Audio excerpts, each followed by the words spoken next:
गांव में नन्हे नाम का मूर्ति बनाने वाला अपनी पत्नी कामिनी के साथ रहता था। नन्हे बहुत ही अच्छी मूर्तियां बनाता था। उसकी सभी मूर्तियां बनते ही बिक जाती थी। एक दिन नन्हे अपनी दुकान पर बैठा मूर्ति बना रहा होता है।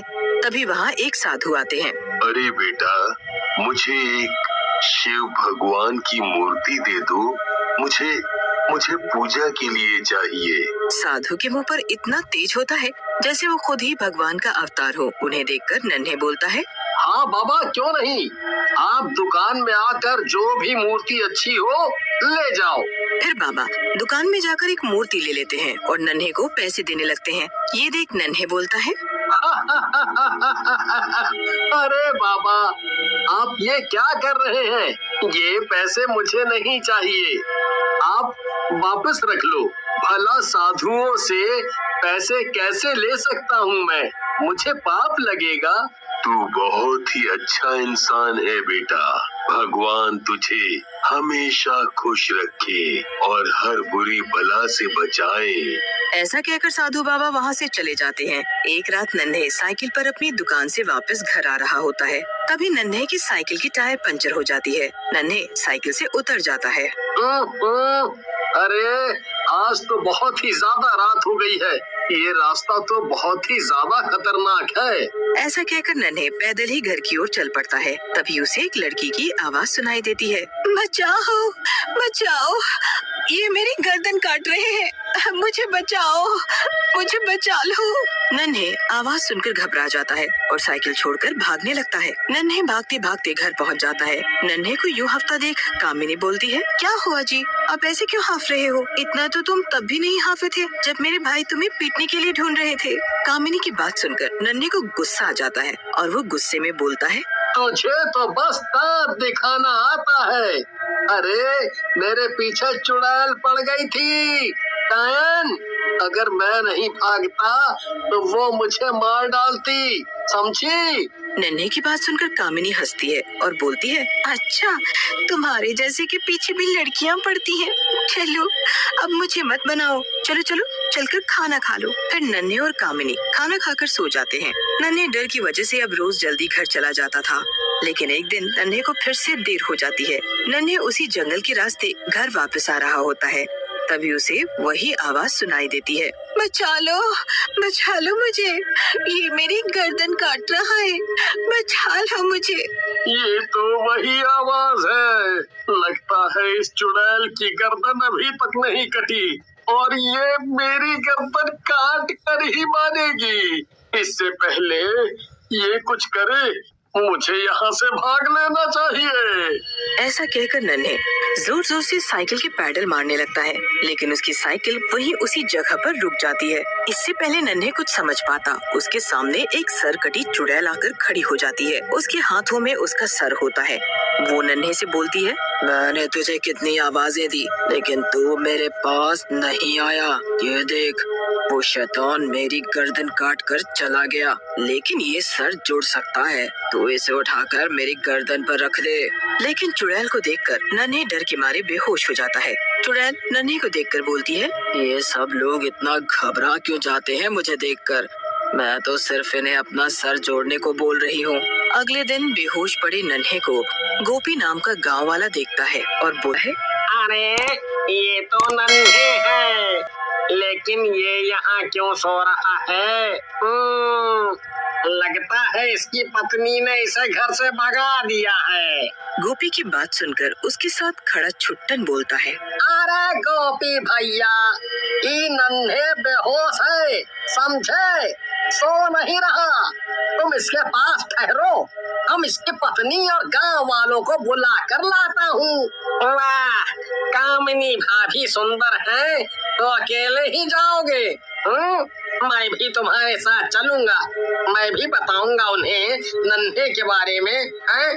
फिर गोपी और छुट्टन दोनों नन्हे को वहीं छोड़कर कामिनी के पास पहुंच जाते हैं और जोर जोर से चिल्लाने लगते हैं, कामिनी भाभी, अरे ओ कामिनी भाभी, आप यहाँ बैठी हो, वहाँ नन्हे बेहोश पड़ा है।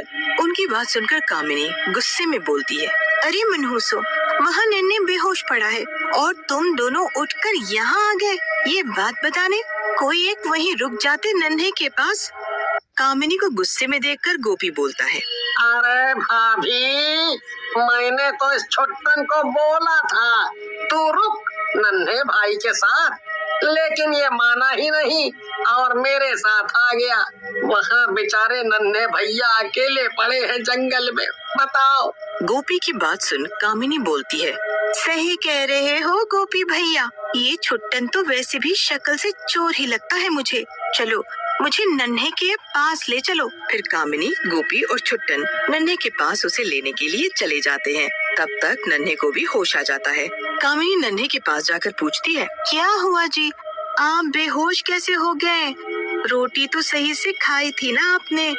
एक रात में ही चूसे हुए आम जैसी हालत लग रही है आपकी। अच्छा हुआ आप बच गए, नहीं तो मैं कभी रंगीन कपड़े नहीं पहन पाती। कामिनी की बात सुनकर नन्हे बोलता है, हाँ, तू तो चाहती है कि मैं मर जाऊं और तू खूब मजे करे, लेकिन मैं इतनी जल्दी नहीं मरूंगा, समझी? अरे अरे भैया, आप दोनों लड़ क्यों रहे हो? अरे लड़ो मत और बताओ आप बेहोश कैसे हो गए? फिर नन्हे उन तीनों को अपने साथ हुई घटना के बारे में बताता है, जिसे सुनकर छुट्टन हंसने लगता है और बोलता है, भैया तुम भी ना मजाक बढ़िया कर लेते हो। कमजोरी की वजह से बेहोश हो गए और हमें बता रहे हो चुड़ैल देख ली। नन्हे उन तीनों को यकीन दिलाने की बहुत कोशिश करता है, लेकिन वो तीनों उसकी कोई बात नहीं मानते। फिर नन्हे बीमार हो जाता है और कई दिनों तक घर से नहीं निकलता। एक दिन कामिनी नन्हे के पास आती है और बोलती है, अजी सुनते हो, गांव वाले आज बातें कर रहे थे कि गांव में कोई सरकटी चुड़ैल घूम रही है और लोगों को मार भी रही है। कामिनी की बात सुनकर नन्हे हंसने लगता है और बोलता है, देखा, मैं जब कह रहा था तब किसी को यकीन नहीं आ रहा था, अब आया मजा। मैंने सच में चुड़ैल देखी थी। हाँ ठीक है, तुमने देखी थी मान गई, लेकिन कहीं वो चुड़ैल हमें भी न मार डाले। मुझे तो बहुत डर लग रहा है, अब कहीं वो हमारे घर ना आ जाए। फिर उसी रात जब कामिनी और नन्हे अपने घर में सो रहे होते हैं, तभी घर के दरवाजे पर जोर जोर से दस्तक होती है। शोर सुनकर कामिनी उठ जाती है। अब कौन आ गया इतनी रात को यहाँ? मुझे लगता है इन्हीं का कोई रिश्तेदार होगा। जब से बीमार हुए हो ये घर तो होटल ही बन गया है। कामिनी गुस्से में बड़बड़ाती हुई दरवाजा खोल देती है। उसके सामने वही सरकटी चुड़ैल अपना सर पकड़कर खड़ी होती है और बोलती है, मेरा सर जोड़ दो, ये सर किसी ने काट दिया है। चुड़ैल को देखकर कामिनी डर के मारे जोर जोर से चिल्लाने लगती है, बचाओ बचाओ, चुड़ैल आ गई है, बचाओ। लेकिन चुड़ैल कामिनी को अपने कंधे पर लाद लेती है और वहाँ से जाने लगती है। कामिनी की चीख पुकार से नन्हे की भी नींद खुल जाती है और वो बाहर आ जाता है। चुड़ैल को जोर से धक्का देता है, लेकिन चुड़ैल को कुछ भी फर्क नहीं पड़ता और वो नन्हे की तरफ घूमकर बोलती है, तेरी पत्नी मेरे कटे सर को जोड़ देगी और अगर नहीं जोड़ पाई तो मैं इसे मार दूंगी। फिर चुड़ैल घूमकर वापस जाने लगती है, लेकिन नन्हे वहाँ पड़े एक डंडे से चुड़ैल के पैरों पर जोर से वार करता है। चुड़ैल वहीं गिर जाती है, उसके हाथों से कामिनी छूट जाती है। तेरी इतनी हिम्मत कि तू मुझे मारेगा, मैं तेरी जान ले लूंगी, समझा? आज तेरी मौत पक्की है, समझ ले। ऐसा कहकर चुड़ैल नन्हे को गर्दन से पकड़ लेती है और गला दबाने लगती है। आया मजा, मेरे ऊपर हमला करने चला था, अब तुझे कोई नहीं बचा सकता। अपनी मौत को सामने देख नन्हे भगवान शिव के नाम का जाप करने लगता है। ये देख चुड़ैल बोलती है, तुझे कोई नहीं बचा सकता, अब समझा तू?